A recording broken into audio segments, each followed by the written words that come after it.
The rest of the tour around the manufactorium was just one big test of my resolve. We'd walked, ducked, weaved, and meandered our way through much of the line, and throughout it all, I wanted nothing more than to describe in vivid detail all of Earth's industrial accomplishments to Sarasar. But that would have been way too much, and much too early. And whilst I appreciated that the guy had gone through the effort of skirting around a good number of rules, just to show me his prized factory, that didn't change the fact that he was still inextricably tied to the faculty. What's more, there was still the fact that he was somehow bound to the place in one way or another, and if the Academy has taught me anything, is that the word bound was short for a massive red flag. There would be time for us to build up our trust, and more hoops and bounds to go through to see just how far I could really entrust Sarasar with knowledge on Earth and its industries. Until then, I'd have to maintain some level of discretion. At least, as far as it went with regards to anything explicitly outside of the scope of the weapons inspection. And phew, that just about wraps it up. I apologize for the steps, Booker. I can't imagine how much effort must be exerted to get up all of these flights of stairs. I mean, I sincerely cannot imagine it, as my memories of a time when I still had lungs to gasp and wheeze with are quite vague, and rather fuzzy.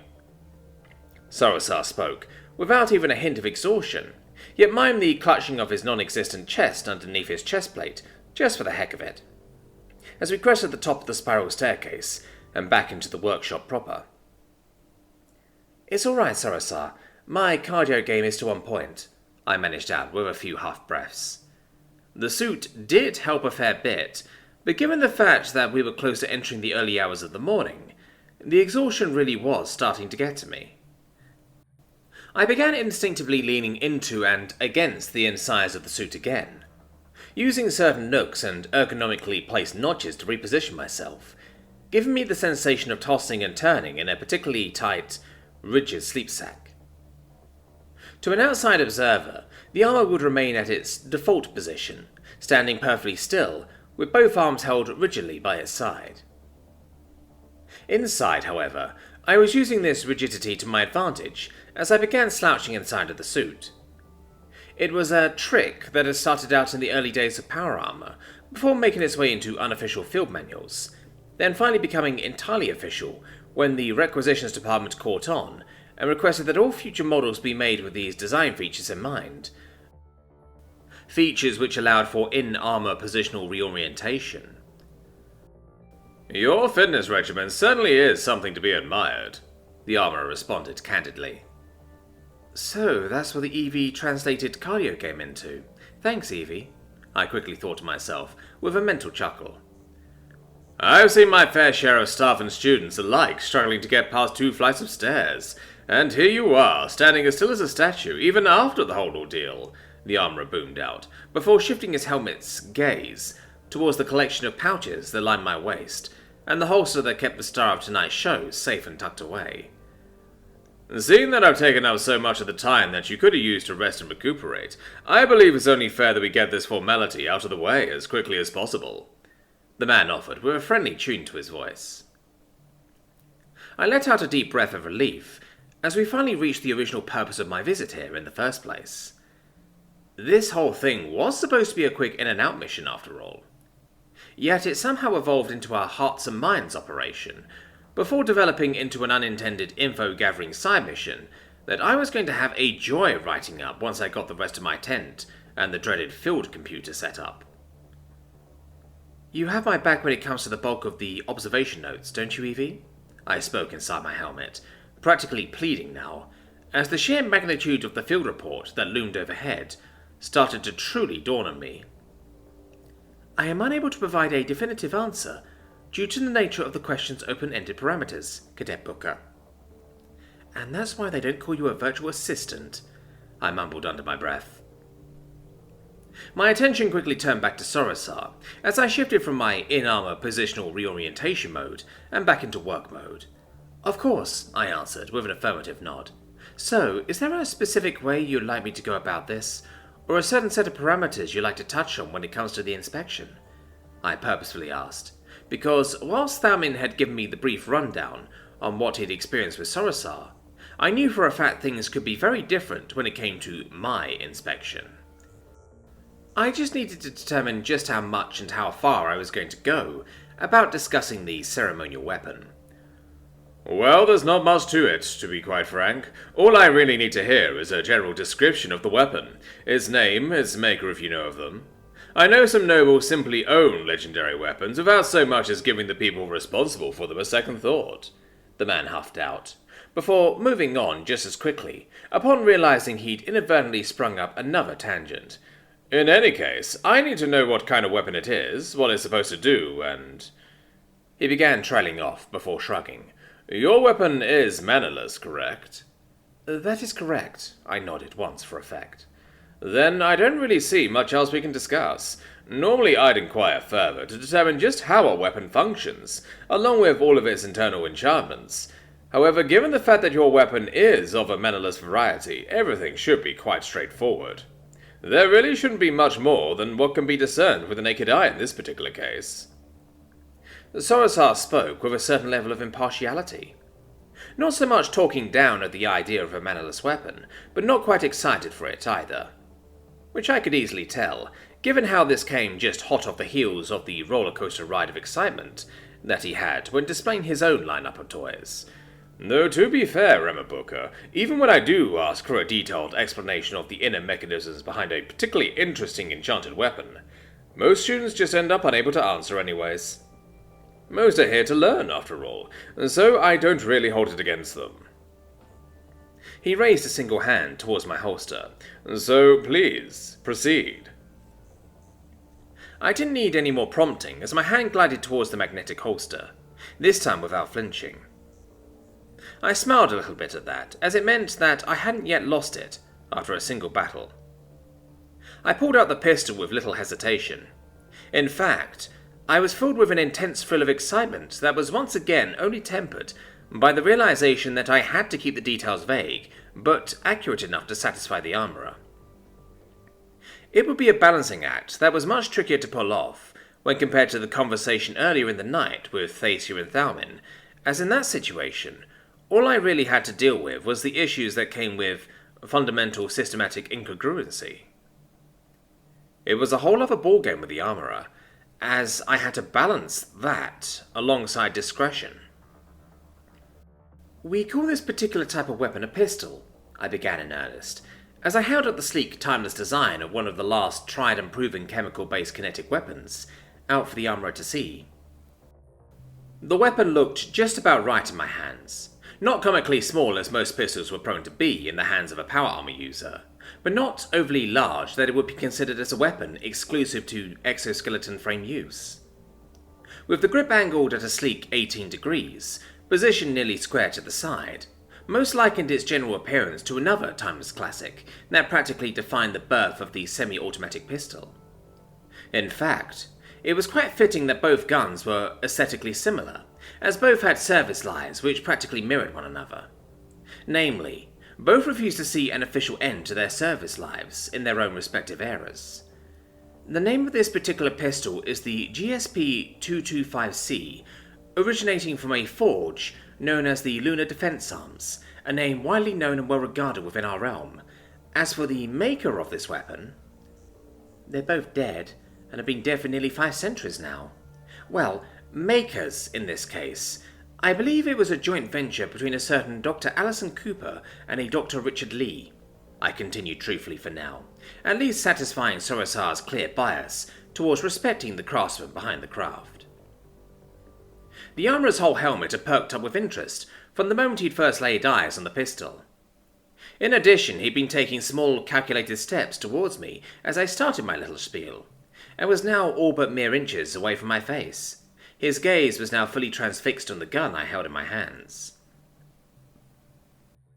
I've never seen a design quite this unique, the man spoke earnestly, his interest clearly piqued. I will be honest, Emma Booker, from the looks of your holster, I'd assumed the weapon to be a simple blade, or perhaps even a strangely shaped portable axe, or even a club. The design of this pistol is most certainly exotic. You have my attention, so please proceed, the man urged. I didn't need much prompting as I moved on to the next point. as we finally got out of the superficial fluff and into the meat of things, which meant things were about to get complicated. As for the kind of weapon this is, I began, continuing off of the armorer's short grocery list of requirements to tick off, I believe the most apt way to describe it would be ranged, I stated simply, which seemed to irk Sorosar even more, as he cocked his head from side to side with an even greater sense of befuddlement. Ranged, he parroted back, before shifting his whole body, bending down, swaying this way and that, as if to get as many close-ups as he could of the weapon I held comfortably in my gloved hands. But I see no drawstrings, no visible apparatuses for charging and firing a projectile, at least not without mana. Oh! The man halted mid-sentence, punctuating the eureka moment with a resonant metallic clang, as both of his hands clapped together with a renewed vigor. I figured it out! He spoke with an unwavering level of confidence that took me completely by surprise. Wait, what? Did he actually figure it out? I felt as if I'd just been sucker-punched by a freight hauler, as my overactive imagination began going wild with theories. Perhaps the Nexus did have a history of firearms at one point or another. Maybe it was a developmental dead end here, considering magic weapons could outpace the growing pains of actually going through the decades and centuries of grueling, dangerous refinement. Sorosar was 5,000 years old, after all. Maybe he's seen it, or perhaps heard of it at one point or another. I held my breath, eagerly awaiting the man's conclusion, as this one simple statement could come to redefine just what the Nexus was capable of. It's a boomerang, isn't it? The man practically beamed out, with a voice that could only be paired with a wide smile. I almost dropped my fucking gun as I heard that. As it felt like all of the build-up, all of the tension, everything had been diffused and deflated with a dull, pathetic whimper. A boomerang, I uttered back in disbelief, at the man who was now back to standing at full height, with both of his hands straddling his hips, in a display of unbridled certainty. Yes, a boomerang. One of those one-handed, ranged and reusable throwing weapons that doesn't require mana to function, or to even return back to its user. Quite an ingenious design. And most certainly something I have logged in the long repertoire of weapons I have stored away in here. He tapped the side of his helmet where his brain should have been. I took a moment to compose myself. My mind was going blank, unable to really process what I'd just heard. Was he serious? I started to feel the telltale signs of unrestrained laughter starting to tickle my insides, as I couldn't help but to all but break down at the mental image of a gun being used as a fucking boomerang. In fact, I just had to see it now. Evie, could you please predict and visualize the trajectory of the 225 if he were to throw it like a boomerang? Passing request. Query. What is the purpose of this request for memory allocation for the intended simulation? Just curiosity is all. I could barely contain my laughter now, as I made doubly sure that I wasn't broadcasting this via the vocoders. I am unable to comply with this request, Emma Booker. I have deemed it superfluous and an inappropriate use of limited processing power. I sighed out in despair, shooing the Evie away with a flick of my eyeballs before shifting my gaze back towards a clearly excitable Sorosar, who looked as if he was just waiting for me to confirm his suspicions. Which I just couldn't bring myself to doing, even if I wanted to play this whole thing off vaguely. I am afraid it's not a boomerang, Sorosar, I managed out, in between a nervous cough. Oh, but you did say it was ranged, and with the way this pistol is curved in two distinct sections, with no visible projectiles to speak of, I'd assume that the entire form itself is a weapon. The man spoke with an affable honesty that I just felt bad shooting down.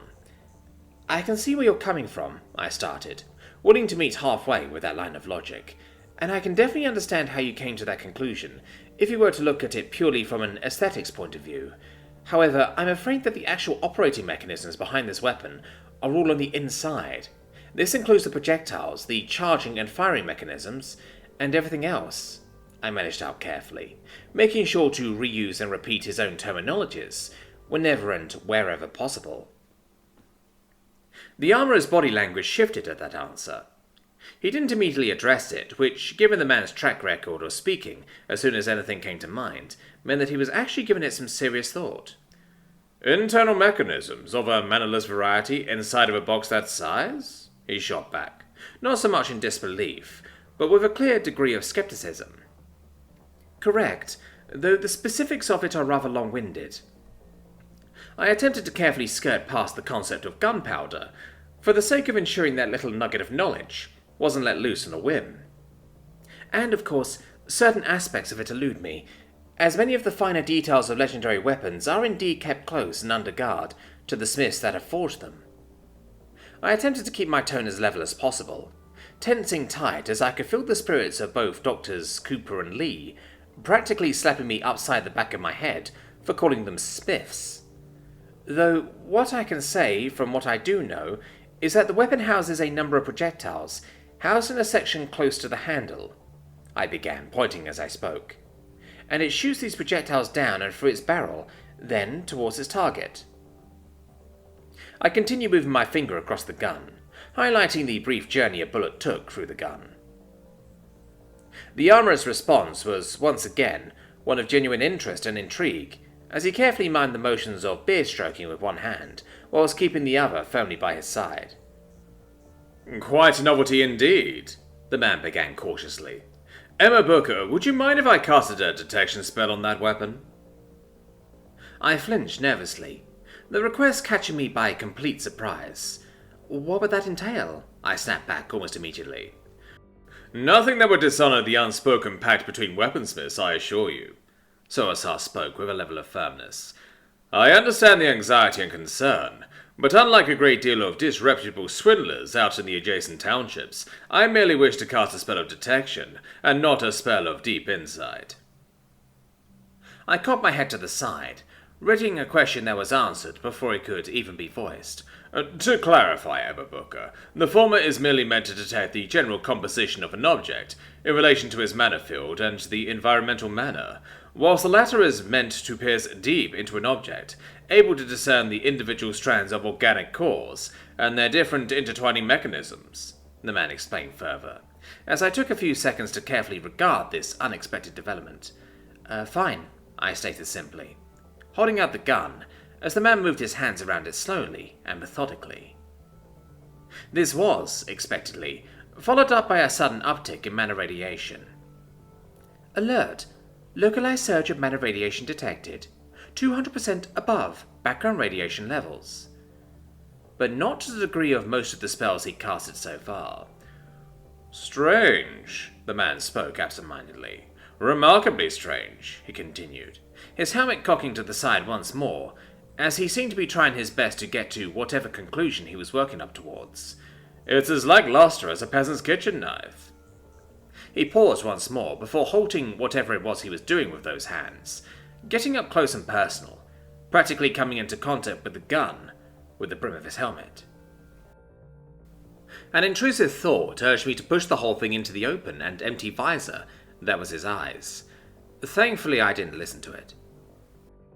Yet, it's as masterfully crafted and meticulously detailed as a dagger from a crown manufactorium, he added paradoxically. I'm not following, I stated plainly. The lack of mana, Emma Booker, the lack of any discernible mana, puts me in mind of the tools you might find on a common peasant's tool rack, yet the attention to exterior craftsmanship places it amongst the many showpieces you would see within the home of a Crownlands nobleman. I must admit, I am at great odds with the peculiarities of what you currently hold in your hands, the man admitted. When you have no mana to work with, you push for innovation in other fields, Sarasar, I stated plainly, and with little in the way of arrogant pretenses. Earthrealm and humanity has never sat idly by, allowing our limitations to define us. Instead, we push past those limitations through innovation, and we do the best we can with what we have. And in doing so, we're able to accomplish a great many things, I continued, before shifting to end my little vague explanation. You can say we traverse the road less taken. Indeed, and dare I say it, you've traversed it well for a mannerless peoples, Soasar openly admitted. With that being said, I find no issue in granting your ceremonial weapon a certification of approval for carry and personal protection within the castle grounds, and beyond it. the man concluded suddenly, and without warning. Which prompted me to do a complete double-take, staring blankly at the man in disbelief. That's it? That's it. The purpose of the weapons inspection is to assess the danger of the ceremonial weapons brought over from adjacent realms. With this being a mannerless weapon, even if it is well crafted, and even if it is ranged, I find it to be no more dangerous than the legendary weapons brought over by the likes of your typical adjacent nobleman. Sora-san nodded firmly. I am speaking in my capacity as the school's armorer, Emma Booker, the man quickly added, as something else clearly felt off about the whole exchange. His tone, his general disposition, everything seemed to have taken a massive shift from the excitable and genuinely curious armorer somewhere along the inspection. But with the mark of approval, and with his clear insistence that what's done is done, I couldn't help but to feel both a general sense of unease, but also relief at the fact that the gun's true capabilities were still kept close within my immediate reach. Thank you? I managed out awkwardly, looking around nervously now, as the sudden and abrupt end still took me entirely by surprise. No, thank you, Emma Booker, for being such an open and forthright soul. He once more spoke earnestly, but with an unexpected curtness in his voice. Now, I think it's best that you leave a bit. Alert. Localized surge in mana radiation detected. 410% above background radiation levels. An alarm sounded, drowning out the world around me as it was followed up by yet another, more gut-churning notification. Warning. One unknown target detected. My whole body froze.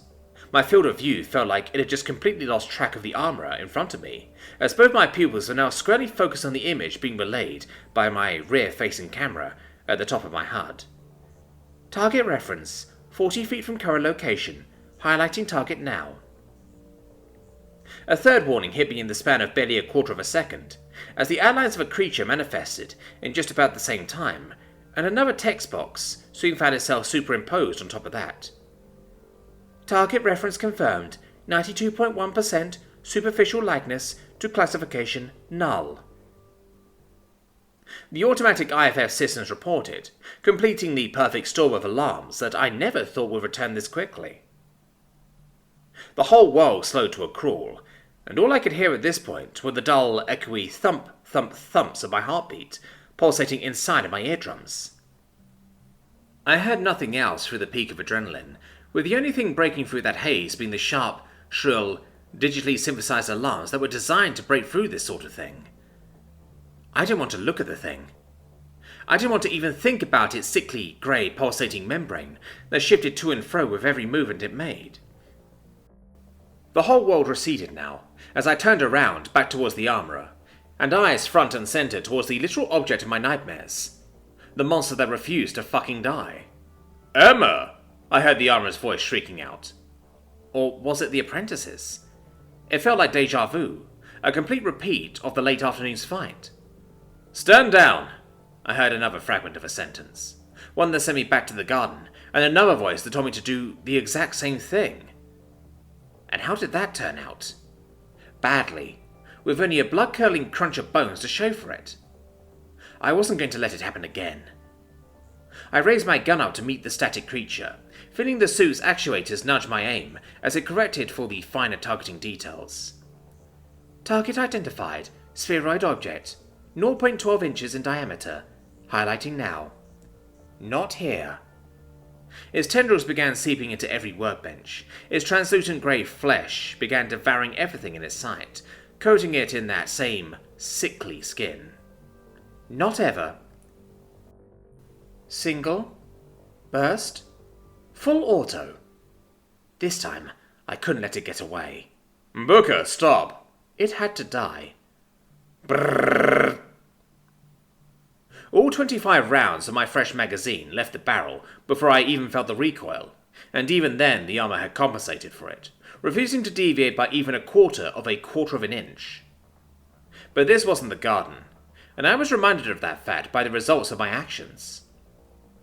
At this time, the null had simply all but vanished without a trace. All of the alarms went yellow, error codes rang out as every single system began desperately searching for the target that hadn't just collapsed, hadn't melted away anywhere, but had simply vanished. Alert! Localized surge of mana radiation detected. 500% above background radiation levels.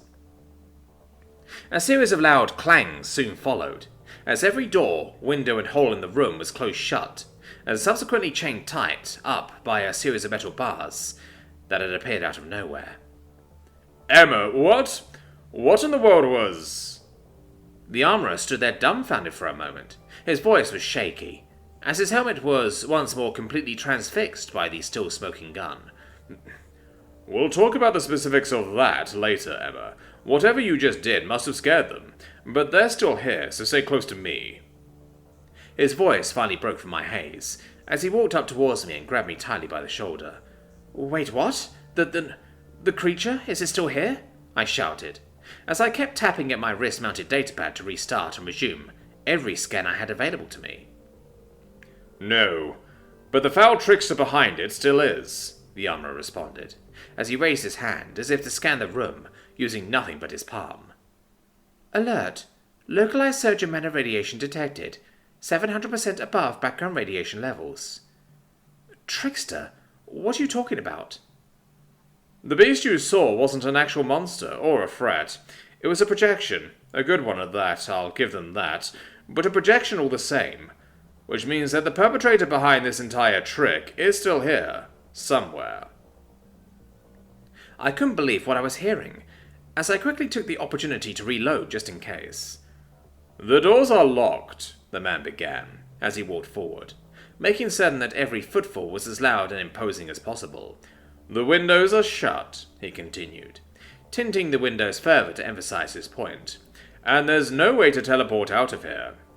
I do not take kindly to unwelcome visitors to my part of the castle, he began to taunt, running his armored hand against the newly formed bars on the windows, generating a series of rhythmic clinks, not too dissimilar to a xylophone. I know I can't flush you out using heat, but I can wait until you starve or thirst. So, what'll it be?